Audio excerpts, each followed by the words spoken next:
Jai Shriman Narayana. Hello everyone, I am the Pauranika. Welcome to the 50th episode of Sri Mahabharata as written by sage Vedavyasa.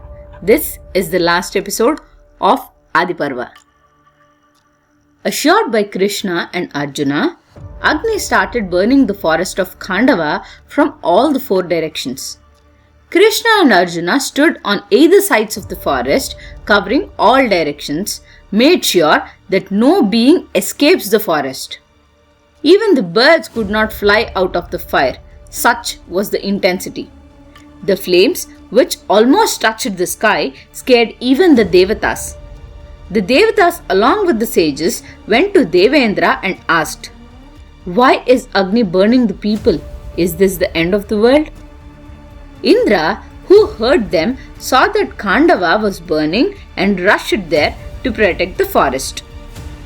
He took a huge number of chariots along with him and summoned huge clouds to rain. As intense rain fell on the raging fire, the place was covered in thick smoke. Then Arjuna obstructed the rainfall by covering the sky with his arrows. As a result, no being could escape the forest. At that time, Indra's friend, the snake Takshaka, was not there. Instead, he was in Kurukshetra. However, Takshaka's son Ashwasena tried his best to escape the fire. When he struggled, his mother Sarpini pulled him out, covered him with her body, and tried to escape. Arjuna, who saw this, chopped the neck of Sarpini with his arrows. Then Indra, who wanted to protect Ashwasena, suddenly blinded Arjuna with wind and a downpour of rain. For a brief moment, Arjuna was distracted and Ashwasena escaped. Arjuna got angry for the deception of Indra and started fighting him directly. Then Indra fired Aindrastra and created huge dark clouds and fierce lightning in the sky. In counter to that, Arjuna fired the Vayuvyastra, which destroyed the strength and speed of the clouds and cleared the sky. With nothing to counter his strength, the fire expanded and burnt the forest ferociously. Then the raakshasaas, Gandharvas, Yakshas and Asuras living in the forest attacked Krishna Paramatma and Arjuna with ammunition with an intent to kill them. Arjuna shot arrows to their heads and Sri Krishna fought armies of evil Danavas and Daityas. Indra then picked his thunderbolt like Vajrayudham and said, "These two are dead now." Looking at Indra, all the Devathas including Rudras, Vasus, Vishvedevas and Sadhyas picked their weapons and aimed at Krishna and Arjuna. The invincible warriors responded with arrows that were as powerful as Indra's Vajra and defeated all the Devathas. The sages who looked at the battle from the skies were surprised at the might of the duo. Even Indra was impressed with their valor but continued to fight them. Indra then summoned the rain with hailstones and Arjuna fought that back too. Indra then decided to kill Arjuna. He picked up Mount Mandhara and threw it at Arjuna. Arjuna then shot many arrows at it and broke the cliff of the mountain to 1,000 pieces. The broken pieces fell in the Khanndava forest, killing many more beings.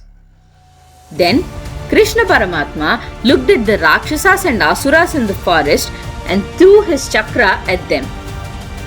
That chakra destroyed all the evil and vicious creatures of the forest. While destroying the pisachas, raakshasaas and snakes, Krishna Paramatma looked like Yamadharmaraja. The Devathas, who lost to Krishna and Arjuna in the battle, decided to give up and return. Then a voice from the sky spoke to Indra.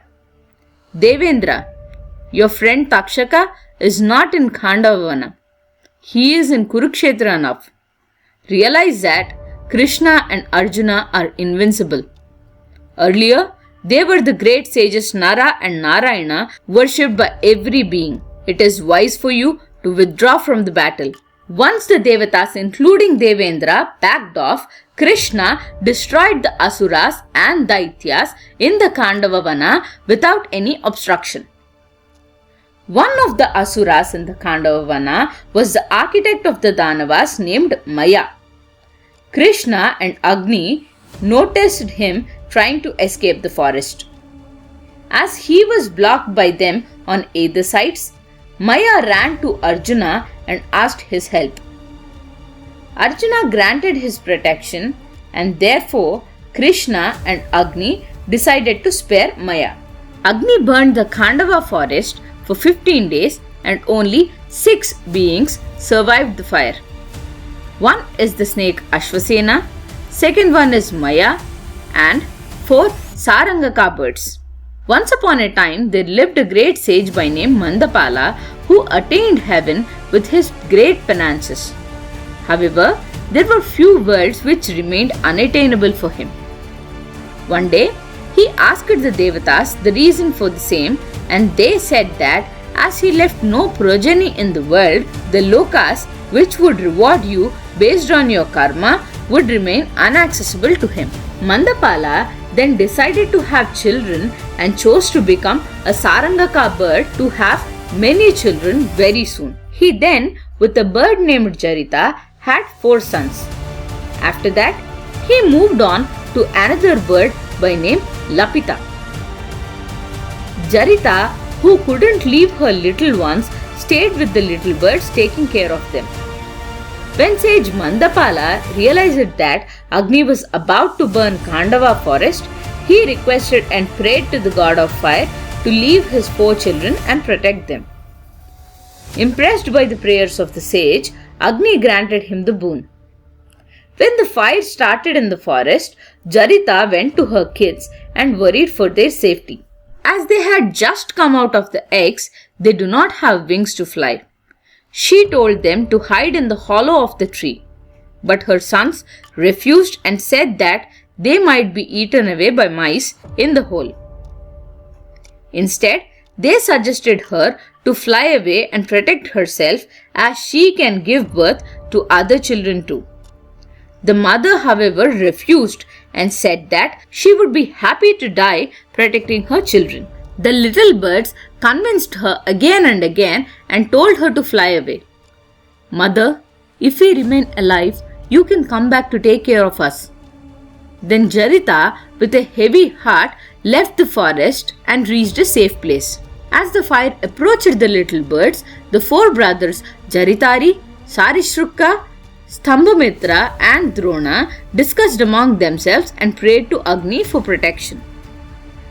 The youngest one, Drona, said, Jagatpati, you are the energy in every living being, helping them in digesting food. You are the Surya who's absorbing water from the earth and giving it back to us at right time in rainy season, because of which ponds, brooks, rivers and oceans are forming. Please protect us and leave our bodies too like that of the sea. Then Agni said, Drona, you are a great sage. I will not harm you. A sage by name Mandapala already asked me to leave you. I gave my word to your father. Now you too can ask me a boon, said Agnideva. Then the bird Drona said, Agnideva, these cats are hurting us every day. Please help us get rid of them. Agnideva did so and burnt the entire forest.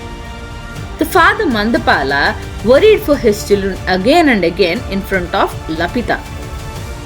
Her partner's concern towards his first wife and kids angered Lapita.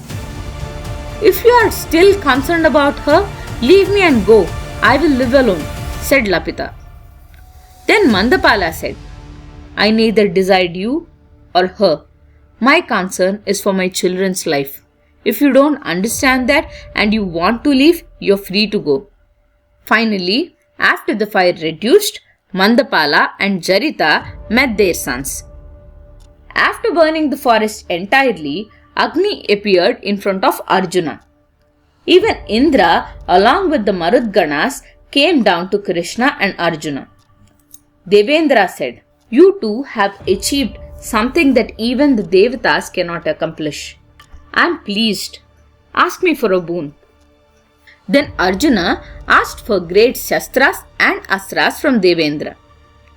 Then Indra said, "The day you impress Lord Parameshwara, I would give you the Agneya, Vayavya and Aindrastras. That will happen soon." Then Krishna asked, "My affection towards Arjuna should only increase with time." Devendra granted that boon too. Agni, after resting for 6 days, told Krishna and Arjuna that he was happy for their help and they can leave. Then Krishna, Arjuna and Maya bowed to him, went to the banks of Yamuna and sat there. With this, we have completed Adi Parva. Thank you. Jai Srimanarayana.